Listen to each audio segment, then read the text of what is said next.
collaborated with some space scientists, and they had an instrument on this satellite that was called Stereo. It was a pair of satellites, and they had an instrument which was called the heliospheric imager, and it was looking at the space between the Sun and the Earth. So they were interested in looking at the solar wind and trying to create a three-dimensional image by having these two satellites looking from either side. So it was the first time they were thinking about creating a three-dimensional image of the solar wind and what they call coronal mass ejections coming from the Sun.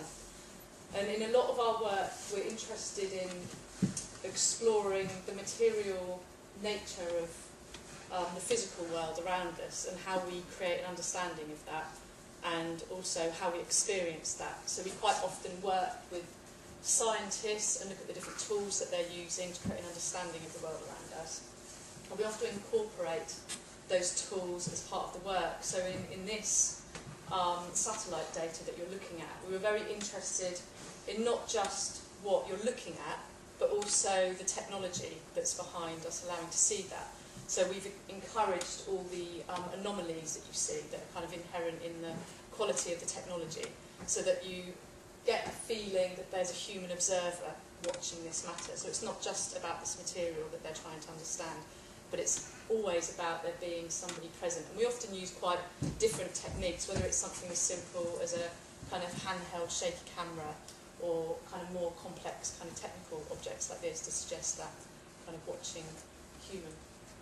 There's lots of different anomalies that come through in this work, and when we worked with the scientists, we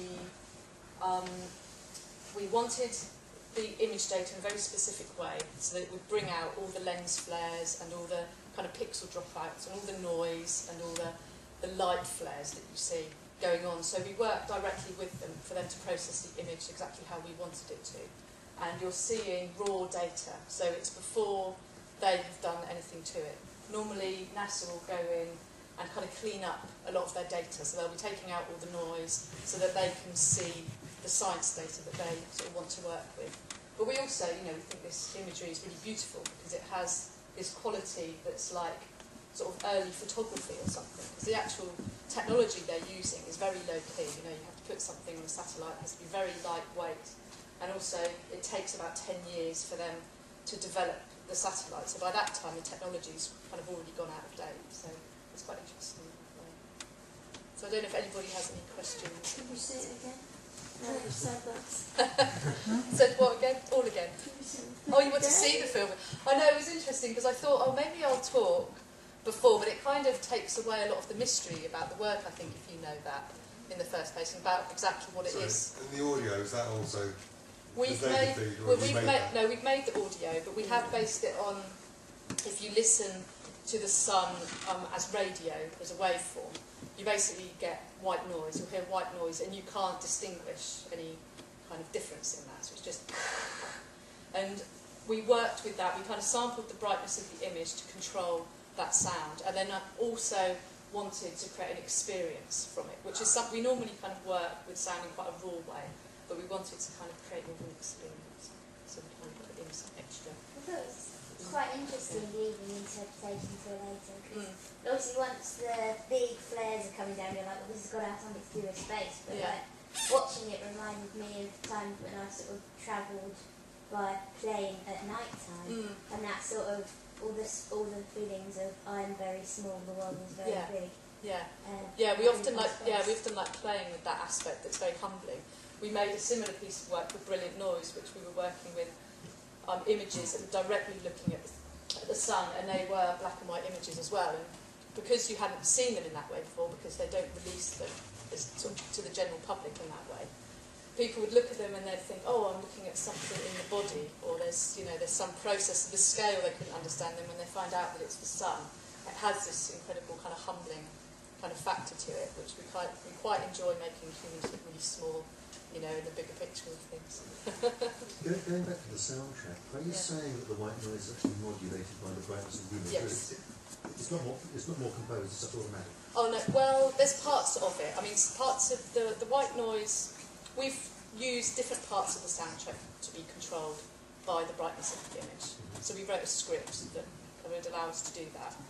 And we were interested in how a lot of scientists, when they're it's more in astronomy when they're looking into kind of deep space, and they'll use light to kind of understand if there's any objects or stars or things like that, and we're quite interested about how they're using that light as a material to kind of understand things. So it's kind of reflecting on that. Of course, light and audio goes back to the early days of optical soundtracks.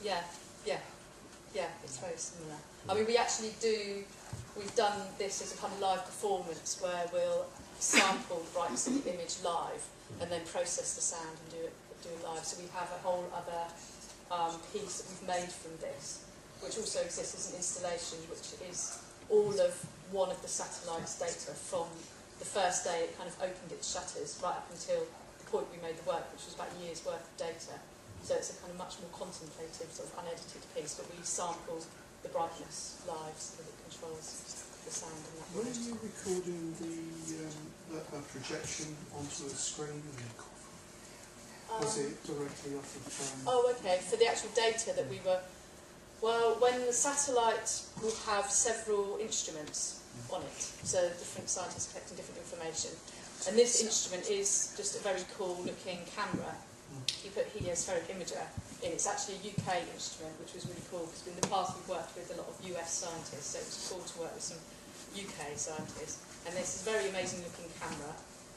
And when the satellites send down information from each of the instruments, it will be just that day's packet of information, and you have to extract information from that. So it's all zeros and ones, and then you have to process those zeros and ones into an image. So you have to do that for every frame. So there's 25 frames a second. Yeah.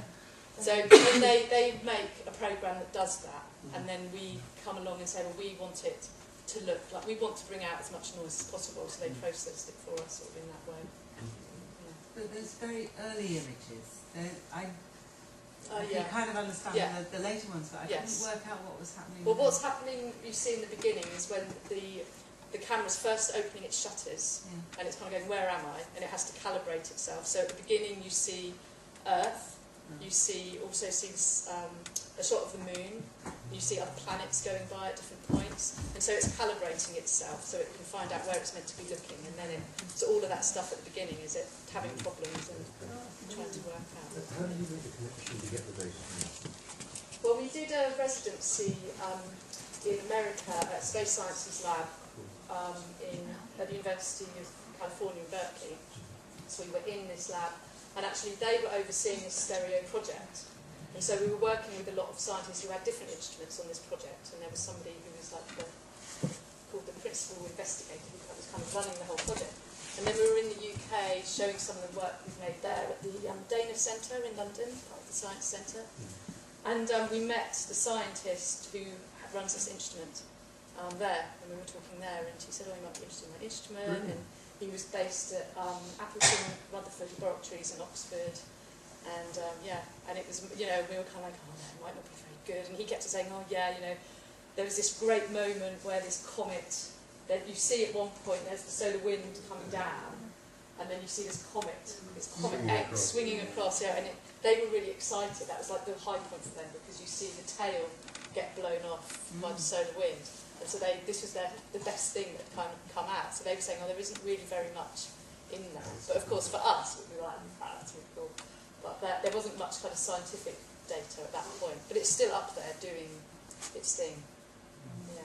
And the stereo imaging, has that been successful? Well, 3D imaging of it. I haven't seen any, what they wanted to get was these coronal mass ejections, which are really these really dramatic things. I think it's going to be up there for a while, and it's all to do with the solar maximum when it kind of starts eschewing that stuff, and that's on a cycle of about 11 years or something. So it was quiet for a while, and then it will build up. So I think they wanted to leave a bit of time so they could tweak things if they needed to. Can I just ask? Yeah. What is the black rain referring to? Is that a scientific or? Yeah, no, it's we were thinking that kind of refers to the matter really that you're looking at, the solar wind. So all these charged particles that get chucked off of the sun, and we were thinking the installation version that we've done, we have it so that's kind of like a waterfall. It's like raining down to Earth, and when there was the Hiroshima bomb. after that they had all this radiation particles, and it rained as black, they called it black rain. So we were kind of, there's a kind of drama behind it, you know, we were thinking of this stuff that's all coming down to Earth, and it's radiation particles basically, and it's the atmosphere of the Earth that protects us from that, and so it's referring to that.